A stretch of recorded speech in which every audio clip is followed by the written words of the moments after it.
Assalamualaikum warahmatullahi wabarakatuh.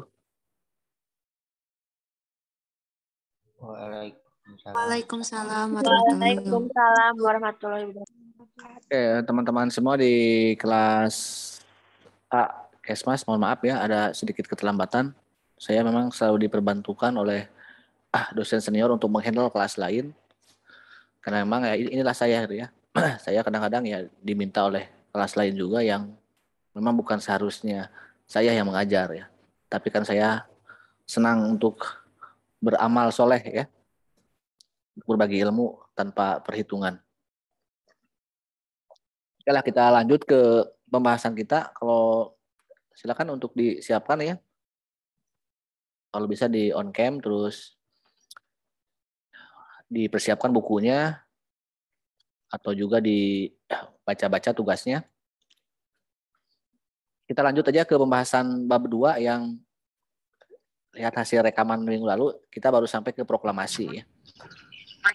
Sekarang kita akan masuk ke PPKI ya.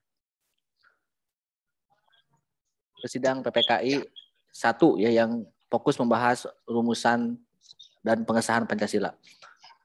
Dan yang lain-lainnya. Oke, silakan.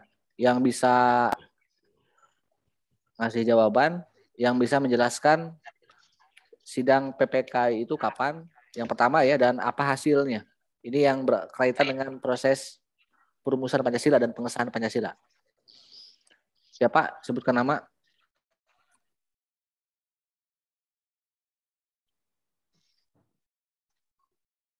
Salma, coba bisa nggak?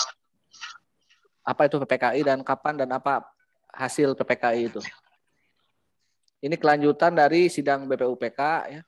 1, 2, proklamasi, dan setelah proklamasi kita mengesahkan apa yang dibahas oleh BPUPK.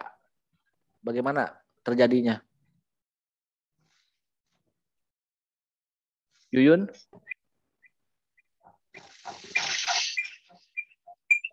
Syahrul? Siapa coba? Dari yang Bukan, Pak.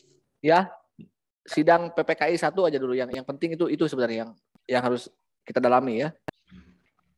Kan kita minggu lalu sampai proklamasi ya.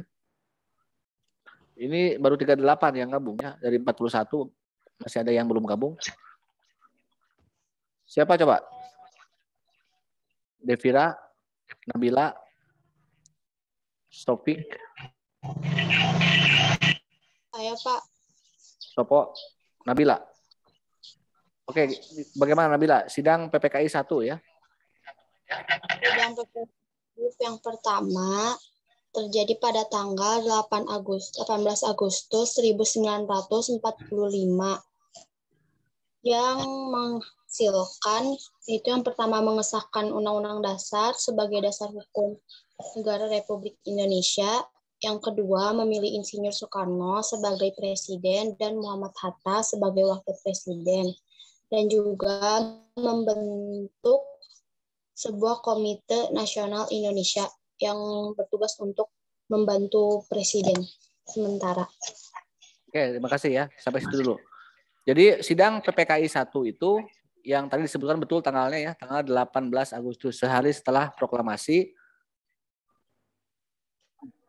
Namun ingat ya, di luar mungkin silakanlah, ini pelantikan presiden maupun KNIP itu dalam sejarah umum.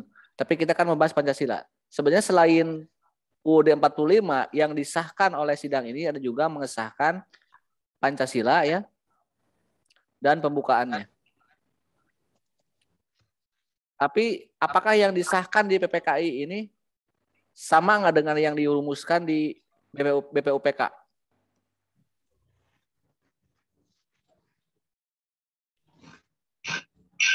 Coba. Nabila, masih bisa lanjut nggak? Nabila itu absen, nomor berapa absennya Nabila teh? Absen 11, Pak. Oh iya, yang 031 ya? Ya. Oke. Apakah yang disahkan di sini sama nggak dengan yang di BPUPK? Pancasila, pembukaan maupun Undang-Undang 45-nya? Atau Pancasila aja dulu? Pancasila ada perubahannya Pak yang di sila pertama. Sila pertama menjadi Ketuhanan yang Maha Esa. Yang Maha Esa. Kenapa ada perubahan? Dari apa menjadi apa?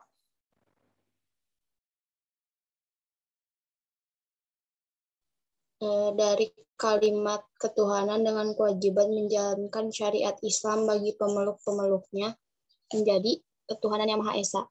Itu terjadi karena ada tidak setuju dari pihak Timur. Oke, terima kasih ya. Ada ketidaksetujuan dari orang Timur. Nah, ini yang membedakan ya. Ini yang terpenting sebenarnya. Untuk sejarah yang lain silakan lah, karena ini bagian sejarah. Tapi kita fokus ke Pancasila dan dasar negaranya ya. Bahwa memang ada yang berbeda antara komposisi yang hadir di BPUPK sebelum kemerdekaan dan PPKI. Kalau BPUPK kan awalnya hanya Jawa, Madura, Sumatera, Kalimantan. Nah, setelah merdeka, orang-orang timur, Sulawesi, Nusa Tenggara Timur, Nusa Tenggara Barat, Bali, Maluku, ya Ambon, hadir di sidang PPKI. Yang mereka notabene ada yang beragama non-Islam. Dan keberatan akibat rumusan-rumusan yang disepakati oleh Piagam Jakarta maupun di BPUPK, terutama yang sila pertama ya. Akhirnya bagaimana dirubah, bagaimana proses perubahan ini yang mungkin harus saya utarakan ya. Awalnya memang ada perdebatan bagaimana golongan Islam, Agus Salim khususnya ya, dan tokoh-tokoh Islam lainnya ingin mempertahankan Piagam Jakarta. Termasuk Insinyur Soekarno sendiri pun ya ingin mempertahankan Piagam Jakarta. Tetapi akhirnya mereka mau mengubah ya. Awalnya memang sangat kencang ya. Bahkan Agus Salim pernah meminta jangan ada perubahan gitu. Soekarno pun sama ya. Bahkan ada ancaman dari orang Timur. Kalau memang nggak mau dirubah ya udah kita akan keluar dari Indonesia. Akhirnya Bung Karno dengan segenap kebijakannya, kalau seandainya orang Timur tidak gabung berarti kita sama halnya dengan membatalkan proklamasi yang baru saja sehari kan kita proklamasikan. Dan akhirnya Muhammad Hatta berhasil melobi ya kelompok Islam untuk rela mengubah sila pertama khususnya gitu. Dan sebelum dirubah sebenarnya ada usulan juga dari Wahid Hasyim ya ketua NU agar menunggu dulu kedatangan Ki Bagus Hadikusumo dari Yogyakarta dalam masih perjalanan ya melalui kereta api ke Jakarta dari Jogja. Dan setelah datangnya Ki Bagus, akhirnya Ki Bagus menyepakati gitu ya, akhirnya silakanlah kalau memang ada kesepakatan, ada musyawarah untuk pengubahan sila pertama, kami dari umat Islam lebih mementingkan ukhuwah ya daripada syariah. Dan akhirnya Soekarno sebagai ketua PPKI mengetuk palu dan mengesahkan perubahan sila pertama. Tetapi orang Bali ya Ketut Pujo kembali protes. Paduka yang mulia, sebentar, kami kan dari Bali juga keberatan atau meminta agar ada peninjauan ulang mengenai rumusan dari alinea ketiga, berkat rahmat Allah yang Maha Kuasa. Karena di Bali itu kan Tuhannya bukan Allah katanya. Itu bagaimana? Oh iya, kata Soekarno, saya lupa. Saking kugirangnya Soekarno setelah berdebat mengenai Pancasila sila pertama, tapi ini kan udah disepakati. Akhirnya orang Bali pun merenung, ya udahlah kalau begitu, kalau udah kesepakatan kami dari Bali untuk setuju. Ya artinya bahwa itu kan hanya redaksi sebuah kata ya.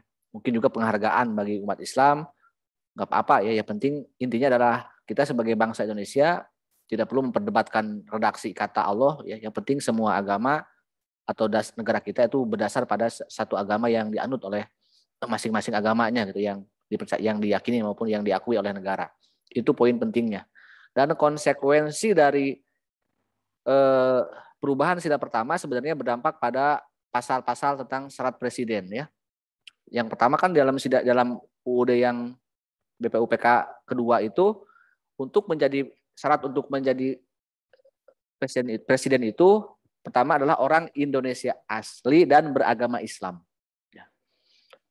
Sementara di PPKI di 18 Agustus dirubah orang Indonesia asli saja. Nah, apakah sekarang di kita boleh nggak non-Islam jadi presiden? Ya. Kalau membaca pasal berikutnya tentang sumpah jabatan presiden, demi Allah saya bersumpah. Nah, demi Allah ini adalah yang nggak dirubah ya, sehingga itu masih bagi umat Islam untuk presiden. Adapun yang boleh misalnya yang lebih aman wakil presiden karena sumpah jabatannya adalah saya berjanji gitu. Itu silakanlah, itu masalah politik gitu ya. Dan apalagi setelah reformasi kan di amandemen lagi Undang-Undang 45. Syaratnya bukan lagi orang Indonesia asli, tapi warga negara Indonesia. Jadi yang penting punya KTP, ya, tidak perlu asli gitu. Tapi apakah di kita, misalnya ya, kan belum pernah ada, mohon maaf ya, bagi yang non Islam kalau ada yang di sini, kan belum ada presiden yang beragama non Islam. Juga wakil presiden, belum ada yang berani mencalonkan presiden Islam maupun wakil presidennya non Islam ya. Kita lihat berkaca pada negara yang besar, yang paling demokratis misalnya Amerika Serikat itu semenjak merdeka tahun 1776 baru tahun 2008 ada presiden yang beragama Katolik dan berkulit hitam. Namanya Obama. Jadi perlu waktu sekitar 300 tahun kurang lebih ya Amerika saja untuk mengakui, untuk menerima, maaf mungkin bahasanya, kelompok minoritas menjadi presiden.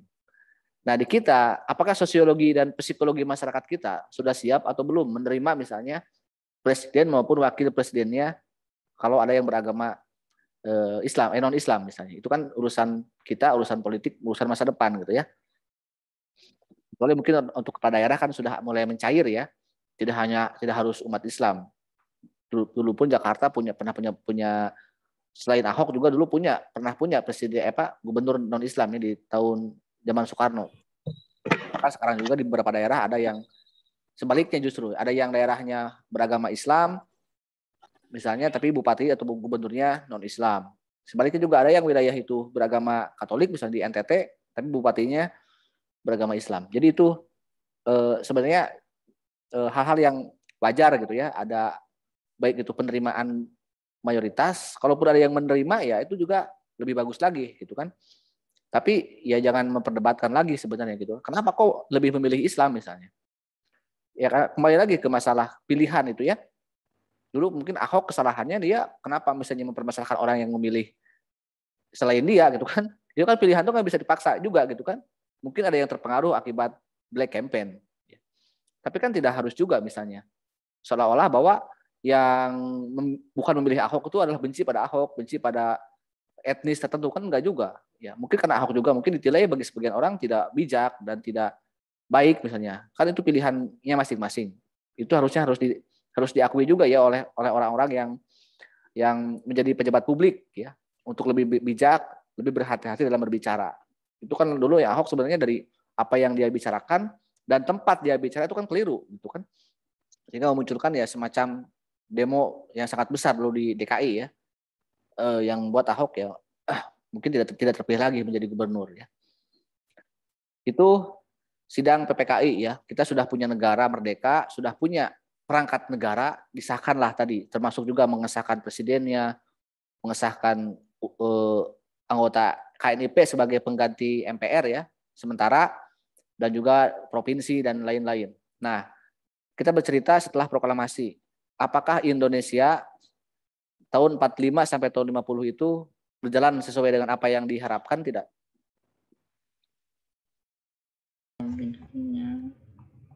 Bagaimana nasib undang-undang dasar, nasib Pancasila? Kita benar nggak jadi sebuah negara? Sesuai apa yang sesuai dengan apa yang kita harapkan ya, negara merdeka, berdaulat, tanpa ada gangguan, tanpa ada godaan. Di 5 tahun pertama. Silakan. Bagaimana nasib kita? Aduh, ini jangan ke musik kayak gini nih. Saya tetap sedih ya.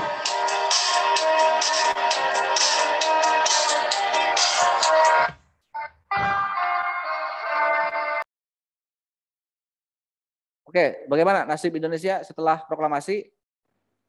Apakah baik-baik saja? Atau ada godaan? Kalau ada, siapa yang menggoda? Kalau baik, apa baiknya gitu? Sambil kita pahami sejarah umum juga ya. Coba Wira, apakah Indonesia setelah merdeka, awal-awal kemerdekaan baik-baik saja berjalannya Indonesia?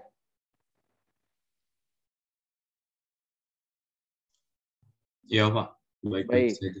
Baik-baik saja. Berarti ya udah, kalau nggak baik saja kita nggak usah kuliah. Udah baik berarti ya. Coba setelah merdeka kita normal nggak negara? Enggak, Pak. Siapa yang Belum, bilang enggak? Pak. Belum. Siapa yang bisa menjelaskan sedikit peristiwa setelah proklamasi? Coba ada apa saja? Godaan-godaannya. Sabila, siapa barusan yang bersuara? Reva?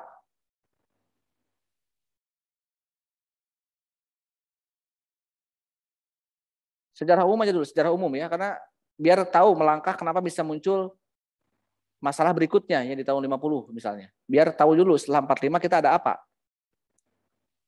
Satu aja coba peristiwa yang ada di setelah 45 sejarah Indonesia. Coba ini Gina, Natasha, Aris, Rizkia, Ratu Dia. Pertempuran Ambarawa bukan, Pak? Pertempuran berapa di mana itu? Tri, Vidya. Ini bukan Pak, perperangan dengan taktik gerilya itu. Siapa pemimpinnya? Kalau misalkan pemimpin pertempuran Ambarawa mah pemimpinnya sama Letkol M. Sarbini, Bapak. Di mana itu?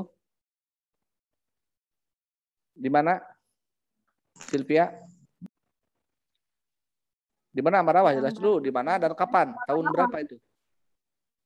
Tahun 1945. 45, oke. Coba yang lainnya. Tadi ada yang bilang gerilya, siapa? Yang nyebut gerilya? Tri? Coba ini harus cepat ya. Bandung Lautan Api, Pak. Oke, itu di mana? Di Tasik? Di Bandung. Ada pemberontakan Pak, Mengatakan apa? yang terjadi di Madiun oleh Partai Komunis Indonesia pada tahun 1948. Oke, betul. Jadi itu godaan dari dalam ya. Yang dari luar apa? Agresi militer Belanda. Agresi militer Belanda. Ada berapa kali? Kenapa Belanda ingin mengagresi militer Indonesia? Puspa. Kebetulan nama, silakan Puspa. Kenapa Belanda kenapa Belanda mengagresi? Apa alasan Belanda coba? Kamu kan namanya Melanggar perjanjian Linggarjati, Pak. Oke, di luar itu sebelum Linggarjati kan Belanda itu kan kita kan udah merdeka, kenapa ada lagi Belanda gitu? Kamu kan namanya Puspa ya. Putuskan saja pacarmu. Ini berhubungan dengan pacar sebenarnya ya, Puspa itu. Berhubungan dengan mantan. Betul, itu berhubungan dengan mantan. Belanda itu mantan. Mantan Indonesia yang sudah direbut oleh Jepang. Di saat Jepang menjajah kita merdeka gitu. Dan Belanda masih merasa memiliki Indonesia.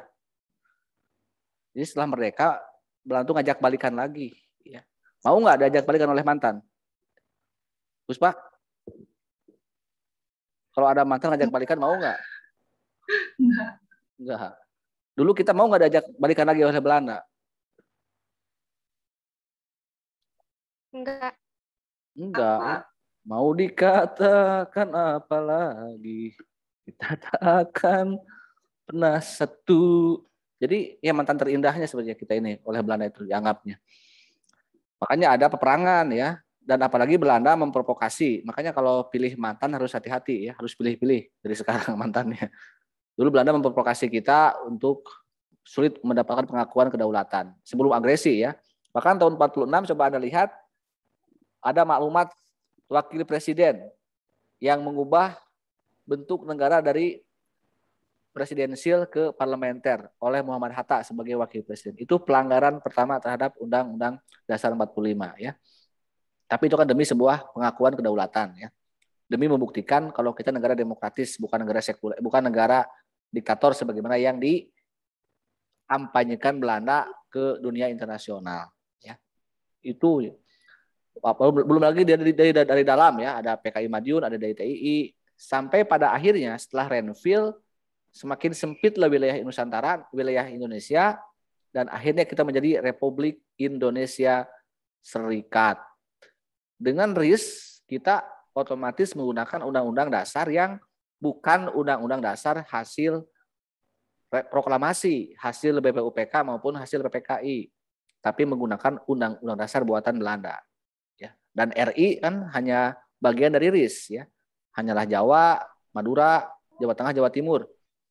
Sementara RI, ya sementara Jawa Barat kan negara Pasundan saat itu di zaman RIS itu. Dan RIS ternyata tidak berlangsung lama. Kita kembali lagi ke negara kesatuan tahun 50. Tapi undang-undang yang berlaku tahun 50 itu apa?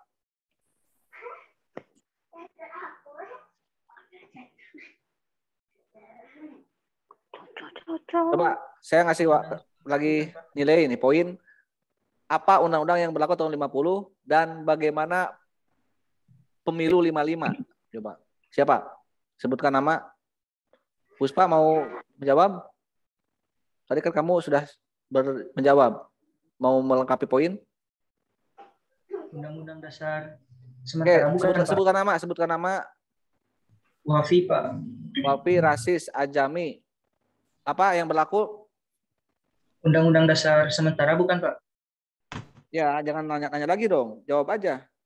Ya, undang-undang dasar sementara. Apa? Yang lengkap apa tuh? Pada tahun 1950. Ya, yang lengkap. Tahun 50 berlaku undang-undang apa? Undang-undang dasar sementara. Lalu UDS harus yang lengkap namanya. Oke, coba yang lain. Sampai pemilu 55 ya. Izin menjawab, Pak. Oke, Sabila Dwi Wicaksani. Ya. Betul? Kamu nomor berapa absennya, Sabila? 29, Pak. Di Indonesia berlaku Konstitusi RIS yang sejak tanggal 17 Agustus 1950 di Indonesia berlaku UUDS 1950. Lalu kemudian bagaimana UUDS 50 itu? Harus dibagaimanakan? Di sini itu Belanda mengakui kemerdekaan Republik Indonesia dalam bentuk Republik Indonesia Serikat. Lalu? Kemudian pada tanggal 17 Agustus 1950 ini RIS dibubarkan dan menjadi Republik Indonesia serta mengundangkan Undang-Undang Dasar 1950 yang menggunakan sistem parlementer. Oke. Itu kan S, sementara. Lalu bagaimana harusnya yang sementara? Kan masih sementara itu. Bagaimana kan? Apakah sampai sekarang kita masih UUDS enggak? Enggak. Iya, makanya coba sampai 55.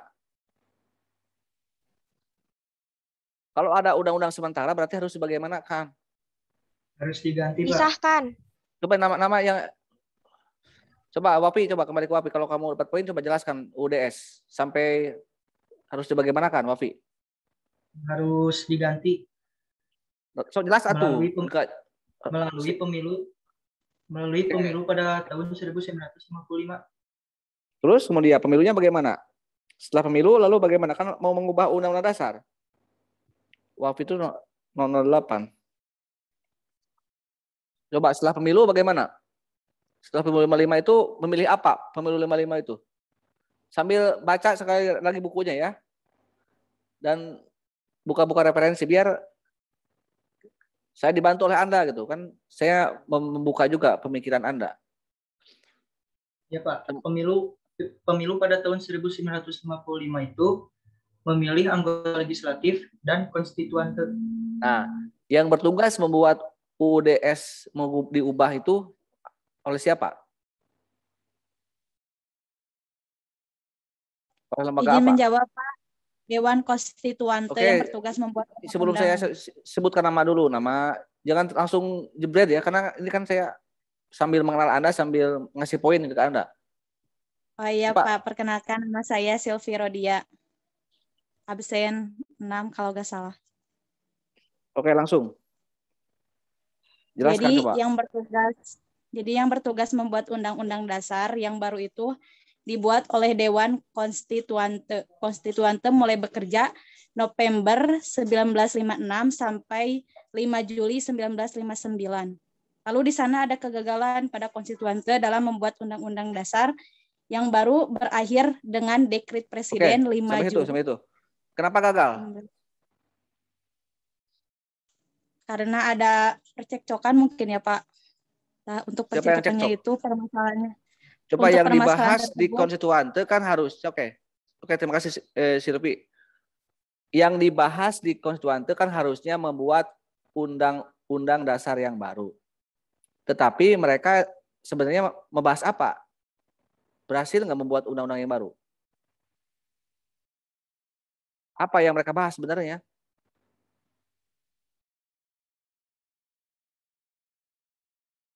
Nah, oke, coba yang lainnya ya untuk simak baik-baik. Nah, konstituante itu gagal sebelum dekret ya. Mereka itu gagal membuat undang-undang dasar yang baru ya karena mereka terjebak lagi ke dalam proses perumusan dasar negara. Jadi mengulang lagi peristiwa PPKI sebenarnya ya. Jadi kembali sebelum mentok membahas undang-undang dasar ininya, mereka mentok di pembahasan dasar negaranya. Ini kan sudah selesai ya di PPKI dan di BPUPK. Sudah ada Pancasila sebagai dasar negara dan perubahan-perubahan yang di PPKI. Tapi di pemilu 55 mereka selama 3 tahun konstituante melakukan sidang atau rapat tidak selesai menyepakati ingin apa ya. Yaitu karena ada 4 partai yang besar ya, ada PNI, ada PKI, ada Masyumi, ada NU ya. Di mana mereka dari 4 partai itu ada 3 ideologi yang besar, Islam, nasionalis, PNI dan komunis ya, PKI.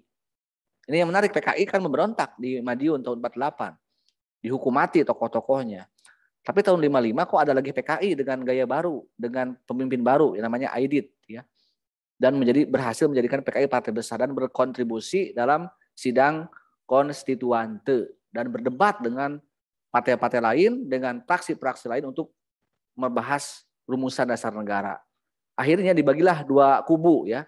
Masyumi sebagai partai Islam yang besar mengusulkan supaya Indonesia kembali seperti Piagam Jakarta, yaitu Islam sebagai dasar negara, dan 3 partai lain mengusulkan nasionalis atau Pancasila sebagai dasar negara.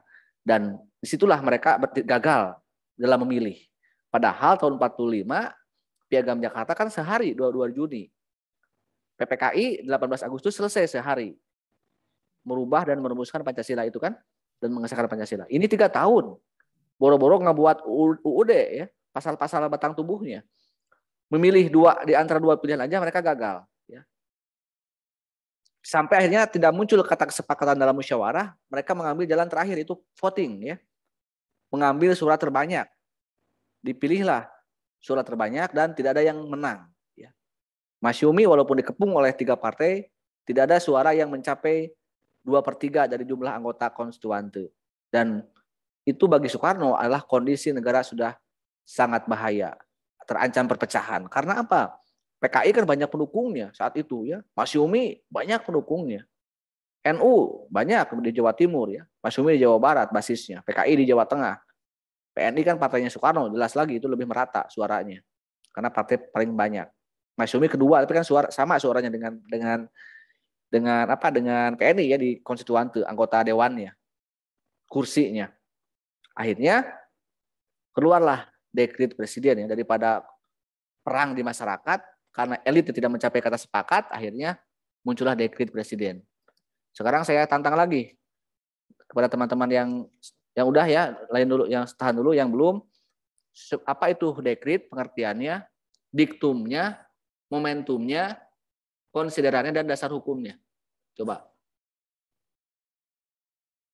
Kapan, pengertiannya apa, diktumnya, momentumnya, konsiderannya dan dasar hukumnya. Sebutkan nama sebelum bicara ya. Sambil baca juga nggak apa-apa lah. Sambil ada baca-baca referensi. Biar bantu saya, biar nggak saya terus yang ngomong gitu ya. Coba siapa? Pak, izin menjawab sama Wia. Salma mana? Salma itu yang mana? Aku. Saya Oh. Pak. Salma udah tadi belum? Belum, Pak. Salma tuh yang 23 ya, NPM-nya, ujungnya. Yang iya, Oke, yang absen 3. lanjut Salma. Definisi dekret adalah tindakan sepihak penguasa, Pak. Momentumnya karena negara dalam keadaan bahaya. Oke, tahan dulu Isi sampai itu. diktum yang pertama. Oke, tahan dulu. Jadi pertama tadi pengertiannya adalah negara apa? Keputusan sepihak penguasa. Siapa penguasanya? Presiden Soekarno ya, membuat keputusan sepihak. Kenapa sepihak? Karena negara sedang keadaan bahaya. Tadi ya, khawatir kalau di elitnya tidak muncul kata sepakat, maka akan ada perang mungkin di masyarakat ya, antara pendukung NU, pendukung PKI, pendukung Masyumi, dan pendukung PNI. Jadi itulah langkah-langkah yang harus diambil alih oleh penguasa. Dalam hal itu Presiden Soekarno. Lanjut, coba ke diktumnya. Salma. Isi diktumnya yang pertama, bubarkan konstituante. Yang kedua, kembali pada UUD 1945. Yang ketiga, segera bentuk MPRS dan DPAS. Oke, tahan dulu. Lanjut. 3 isi ya. 3 isi itu, bayangkan seorang presiden itu kan mandataris MPR, kepala negara, ini presiden. Dulu itu dalam Undang-Undang Dasar 45 itu posisinya sebagai lembaga tinggi. Ada lembaga yang lebih tinggi daripada presiden, yaitu MPR di sini, di atas presiden ya. Nah, MPR itu kan yang memilih dan melantik presiden. Ini juga di atas presiden, UUD 45. Bayangkan seorang anggota MPR ataupun konstituante dibubarkan oleh presiden. Kan ini melanggar aturan ya. Masa ini kan di bawahnya kalau Anda yang mengatur dan membuat dan membubarkan. Dan lagi Soekarno mengembalikan Undang-Undang Dasar 45. Ngapain? Ini kan bukan tugasnya. Tapi kan tadi ada momentumnya ya, bahaya negara kalau tidak seperti ini. Istilah kan kalau DPR itu sejajar dengan presiden ya, lembaga tinggi. Dan mengangkat MPRS dan DPAS ya. Bukan tugas presiden, masa presiden harus mengangkat orang yang akan memilihnya dan mengaturnya. Jadi ini tidak masuk akal. Tapi sekali lagi ya, demi keselamatan bangsa, kalau itu diperlukan, maka muncullah dekret ya sebagai salah satu langkah untuk menyelamatkan negara. Lanjut ke lainnya, coba Salma. Setelah diktum apa? Konsideran. Apa konsiderannya? Piagam Jakarta atau syariat Islam menjiwai Undang-Undang Dasar 1945. Dasar hukumnya yakni darurat subjektif Soekarno. Oke, jadi kenapa ada konsideran itu? Nah ini yang harus saya jelaskan ya. Kita mulai lagi berpancasila, ber-UUD 45 setelah dekret ya. Sampai sekarang belum dirubah itu ya. Kecuali UUD 45 yang diamandemen di tahun 2002. Kenapa ada syariat Islam dan Piagam Jakarta masih dibawa oleh dekret presiden? Karena sebelum Soekarno membuat dekret, minta persetujuan ke semua fraksi yang ada. Hei kamu PNI, marahkan Soekarno. Semua partai di sini hanya mementingkan kelompok golongannya masing-masing. Semuanya tidak ada yang negarawan, hanyalah politisi. Bagaimana kalau kita kembali lagi ke Undang-Undang Dasar yang asli, Soekarno? Setuju tidak?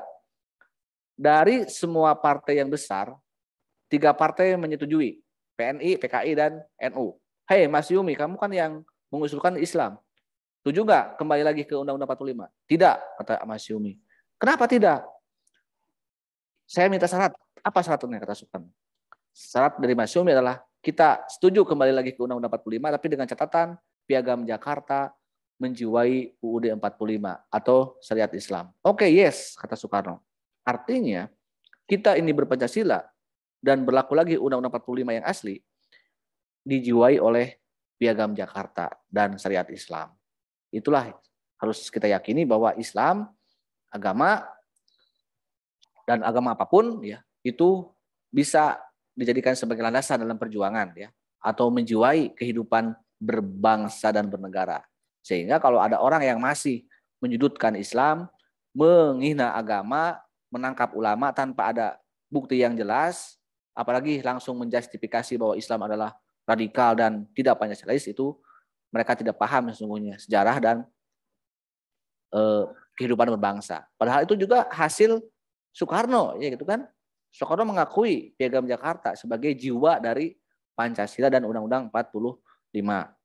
Setelah dekrit, tanggal berapa coba dekrit itu dibuat oleh Soekarno itu?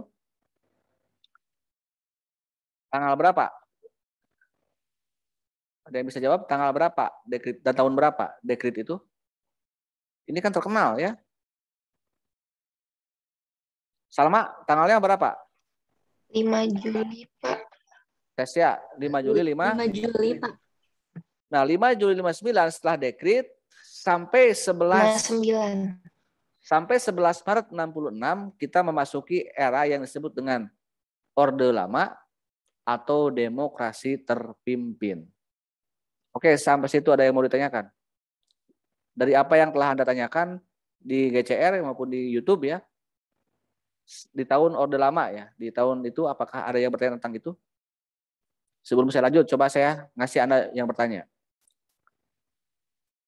Jika saya perlu menjelaskan di Orde Lama, bagaimana nasib Pancasila, nasib UUD 45, dan nasib negara kita di tahun itu.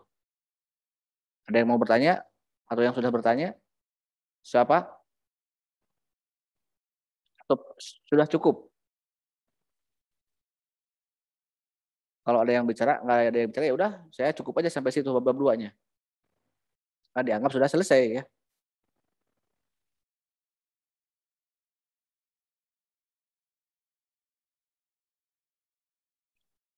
Atau Anda jawab aja pertanyaan saya. Bagaimana Pancasila dan Undang-Undang 45 di Orde Lama?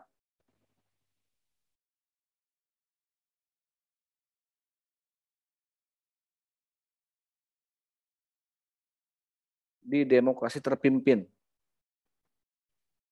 Izin menjawab, Pak. Sopo nama? Meli Anggraini. Meli Anggraini dari kelas A, maksudnya? Absen. NPM-nya absennya 24, NPM-nya 2141011501. Bagaimana Orde Lama? Pada demokrasi terpimpin, eksistensi Pancasila ini terganggu oleh konsepsi nasakom atau nasionalisme, agama, dan komunis yang terjadi daya tawar Soekarno untuk kepentingan politik internasional.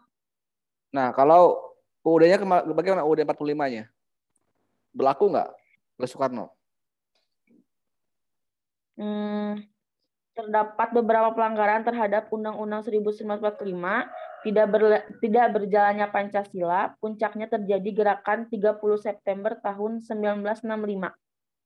Oke, jadi pertama Pancasila walaupun kata Soekarno dikembalikan lagi sesuai dekrit dan Undang-Undang 45 dikembalikan lagi, tetapi pada praktiknya Soekarno tidak melaksanakan Pancasila karena yang dilaksanakan Nasakom. Ya.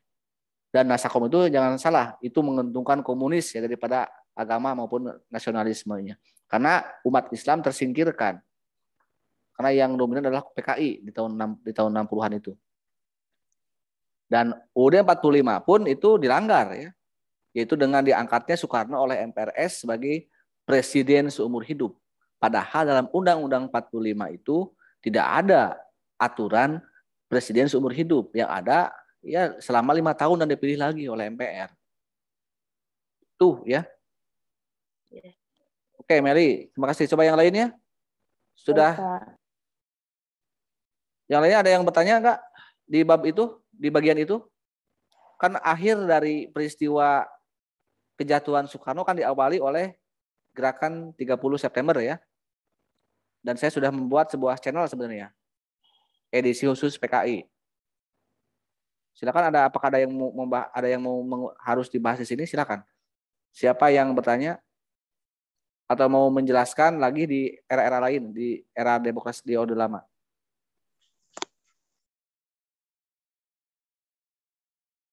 Dan bagaimana Pancasila di era Orde Baru, di era reformasi sekarang kan ini juga salah satu dinamika yang harus kita pahami ya. Ada?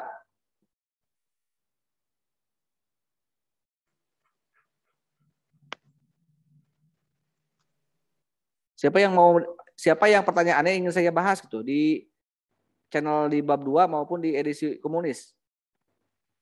Nggak ada?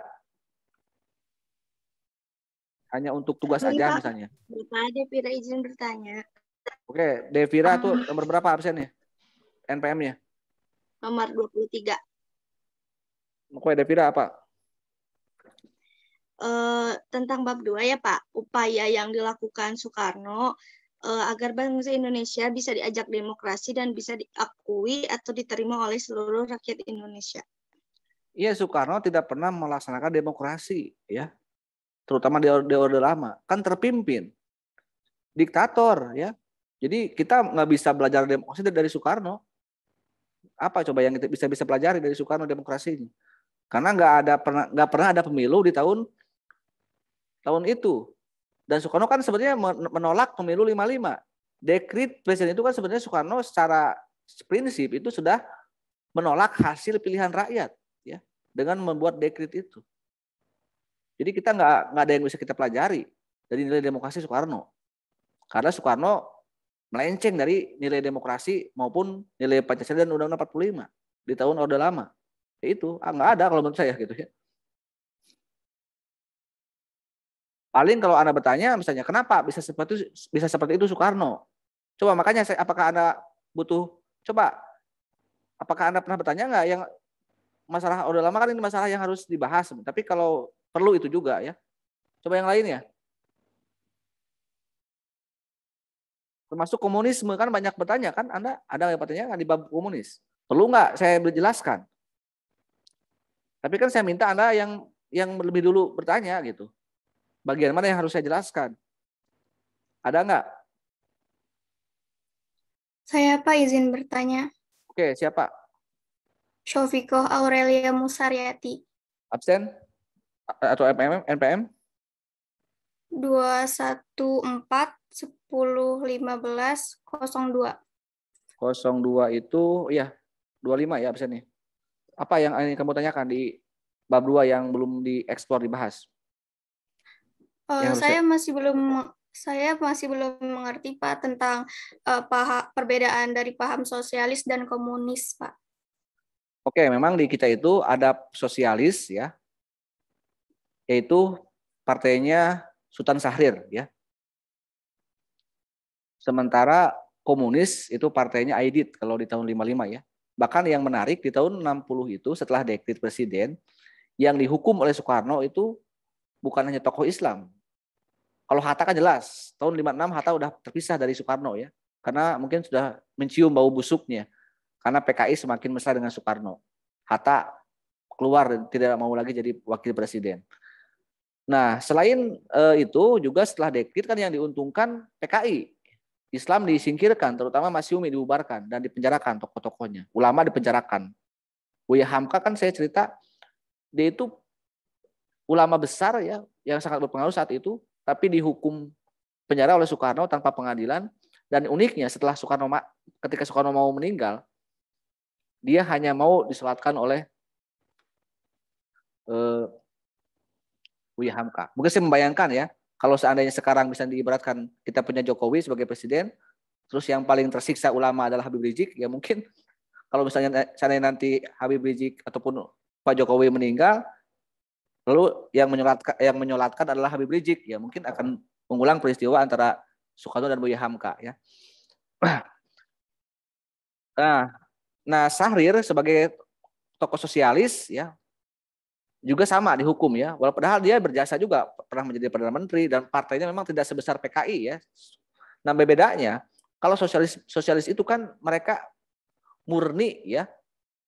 Murni kerakyatan sosialis itu. Sila kelima itu kan sosialis Indonesia. Jadi yang mengurus urusan negara itu ini kan dari Marxisme ya.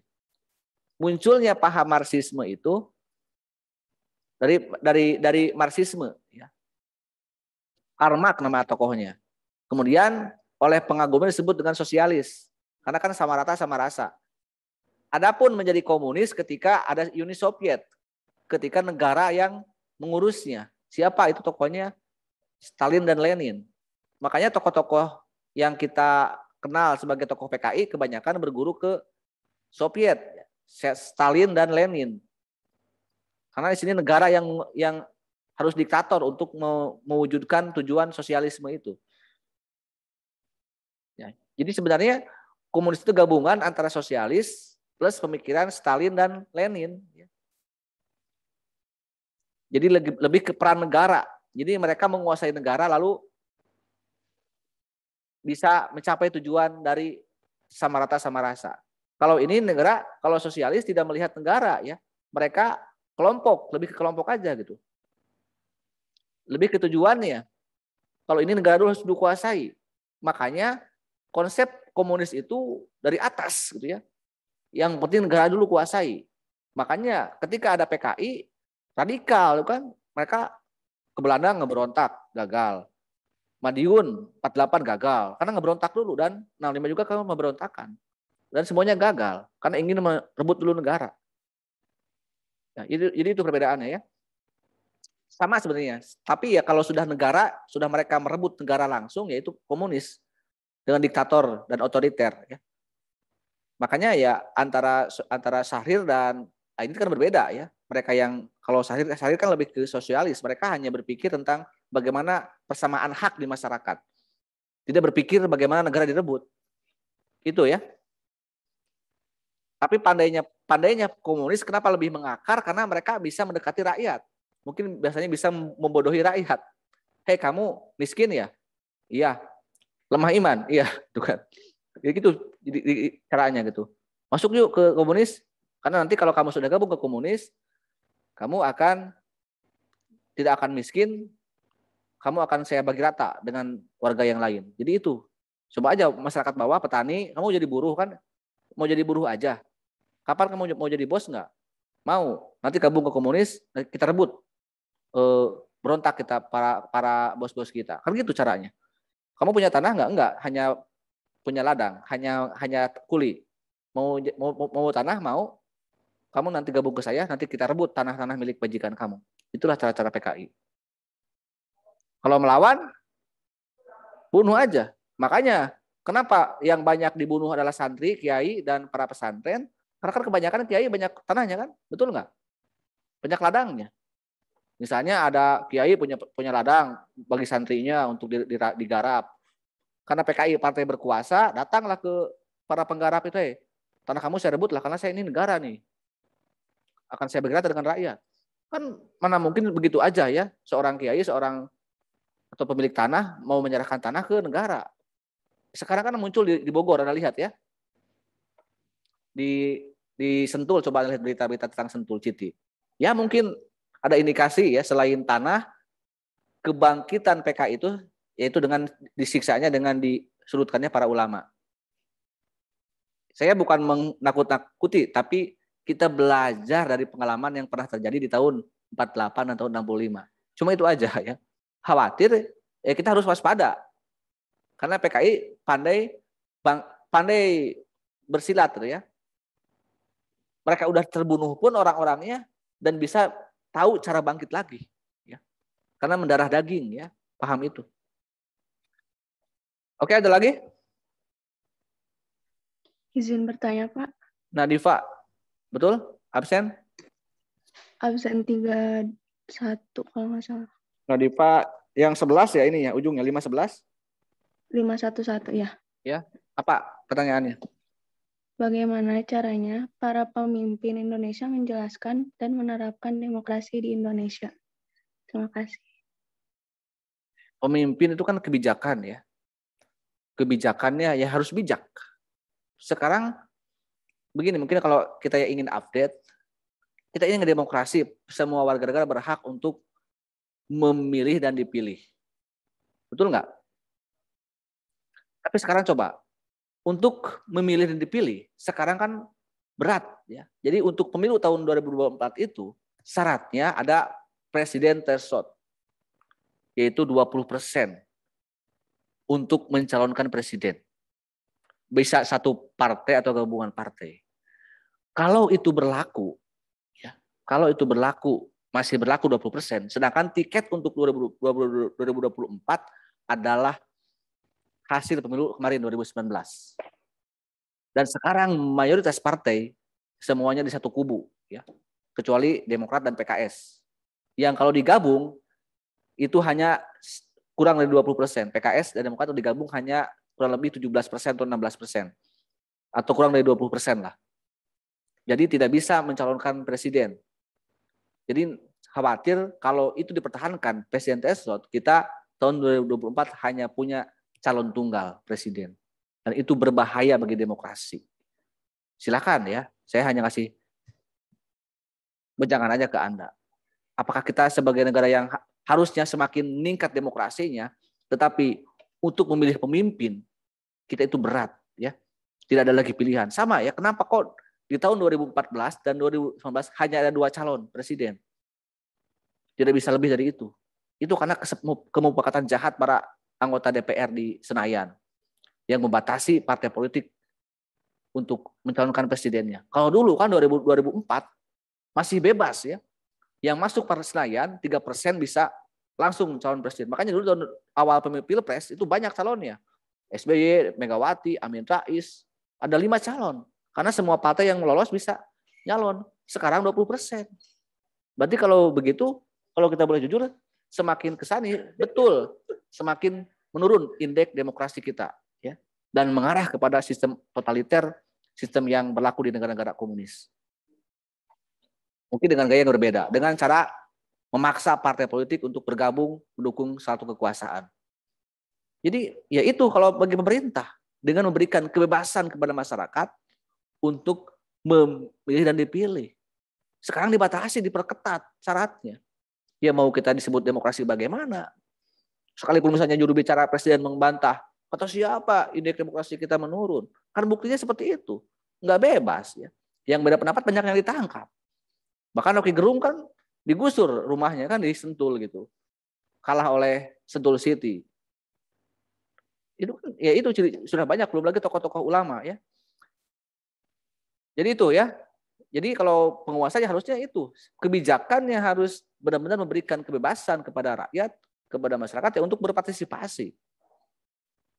Kecuali memang kita mau seperti negara komunis, cukup dengan calon tunggal ya, karena nggak ada lagi pilihan. Itu ya, dan Diva.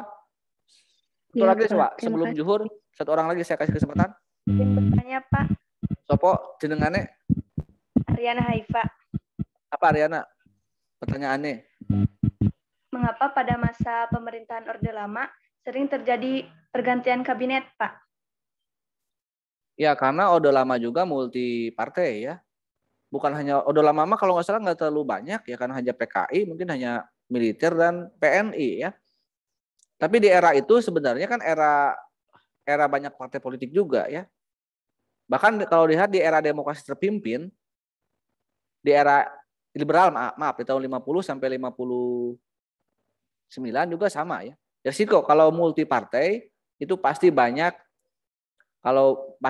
pergantian kabinet ataupun kekuasaan ya, pemerintahan ya, karena banyak tarik ulur kepentingan. Yang paling ideal sebenarnya demokrasi Pancasila itu kalau nggak disetting zaman Orde Baru. Orde Baru itu murni presidensil ya, murni demokrasi Pancasila sebenarnya. Ya, itulah gambarannya. Tidak banyak berganti. Makanya zaman Orde Baru itu anak SD itu kalau masih kecil, bahkan mungkin sampai apalagi orang tua ya, anak SD pun karena menteri itu tahu dari selama 5 tahun, bahkan ada menteri seperti Habibie dulu jadi menteri selama 4 periode ya, Akbar Tanjung dan sebagainya. Jadi tahu nama-nama menteri karena nggak akan ada perubahan. Dan zaman Orde Baru itu memang memilih menteri itu benar-benar selektif ya. Betul ada faktor kepentingan, tapi yang jatuh pilihannya karena kualitasnya gitu. Orang-orang yang benar-benar berkualitas dan tidak mudah untuk diganti. Karena benar-benar punya kuasa presidennya. Zaman Orde Baru itu ideal ya. Karena Orde Lama Soekarno kan ya itu kasusnya ya. Soekarno memimpin dalam era-era awal gitu. Dan banyak partai politik yang meronggotinya. Baik itu PKI ya maupun partai-partai lainnya ya yang mendukung Soekarno. Sementara Orde Baru kan relatif hanya partai satu yang mendukungnya, yaitu Golkar. Dan kuat Golkarnya kan, hampir 80% setiap pemilu. Jadi relatif aman, stabil negara zaman Orde Baru. Walaupun tadi ya ada skenario yang dibuat juga oleh Orde Baru. Oke itu Cukup Ariana, Grande, Haifa? Ya, sudah cukup, Pak. Terima kasih. Masih ada nggak? Saya, Pak.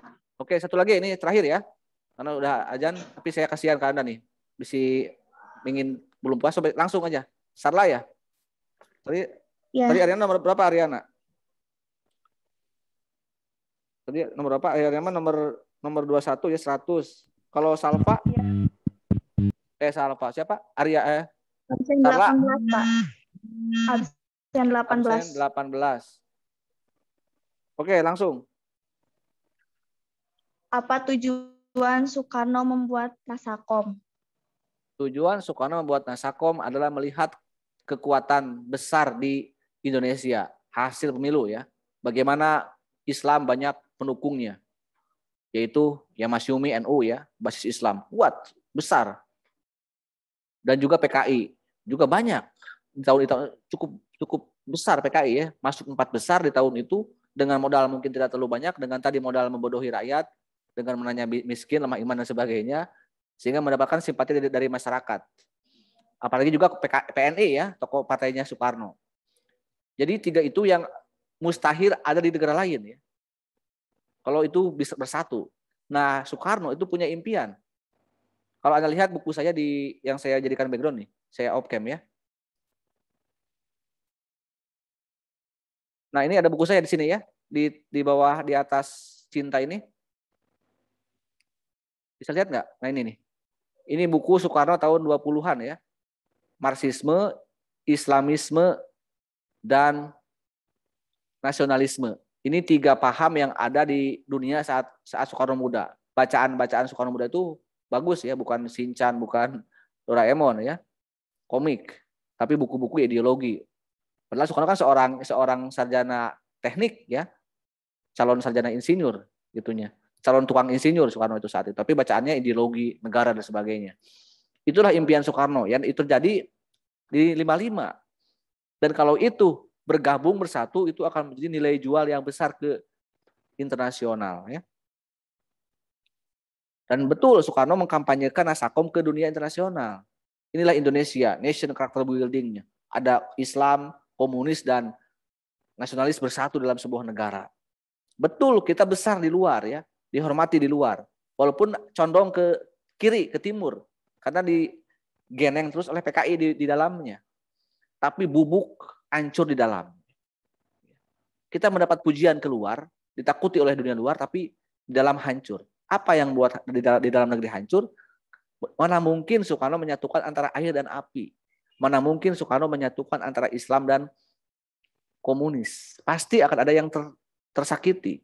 Makanya walaupun dibela bagaimanapun juga, pada faktanya ketika komunis masuk ke pemerintahan dan menjadi partai penguasa, tokoh-tokoh Islam itu banyak yang tersingkirkan karena nggak mungkin bersatu, gitu kan? Udah beda tujuannya.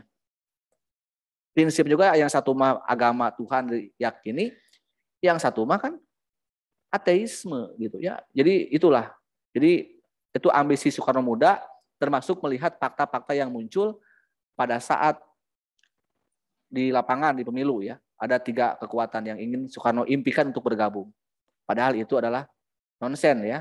Tidak mungkin menyatukan air dan api. Oke? Cukup? Tadi siapa yang bertanya teh?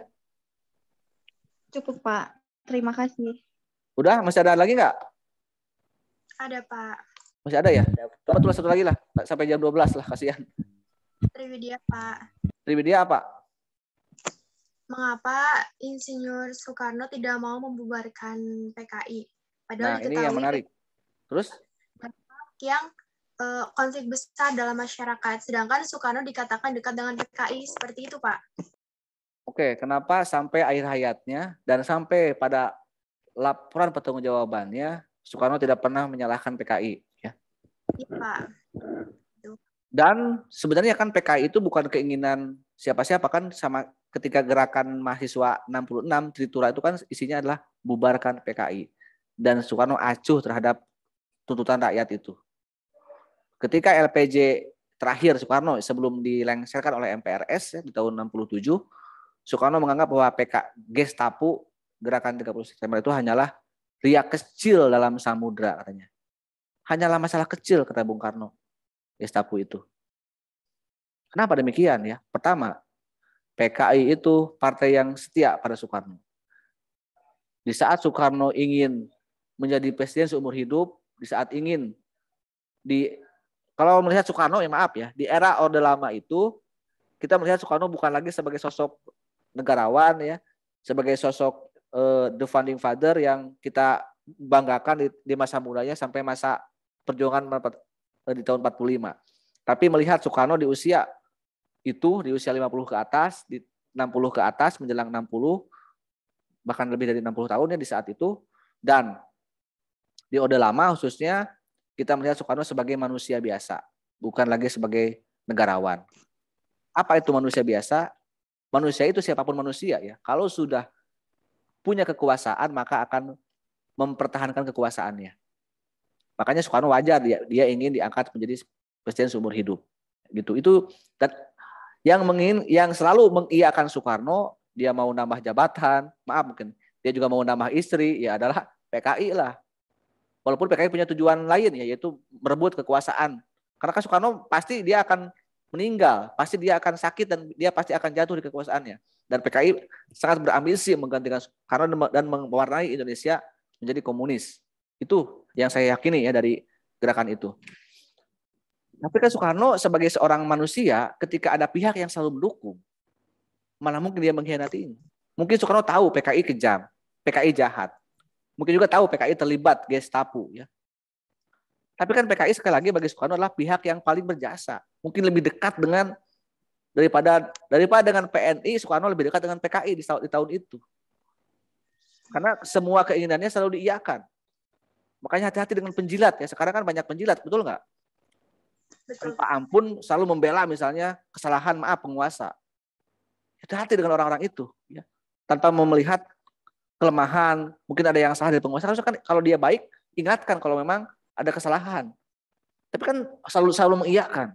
Itulah cara-cara PKI dulu ya. Dan itulah ya, jadi pertama adalah balas jasa ya, tidak mungkin. Jadi karakter sama. Kenapa Soekarno di tahun 45 tidak mau merdeka tanpa dipaksa oleh golongan muda? Karena Soekarno sangat menghargai Jepang.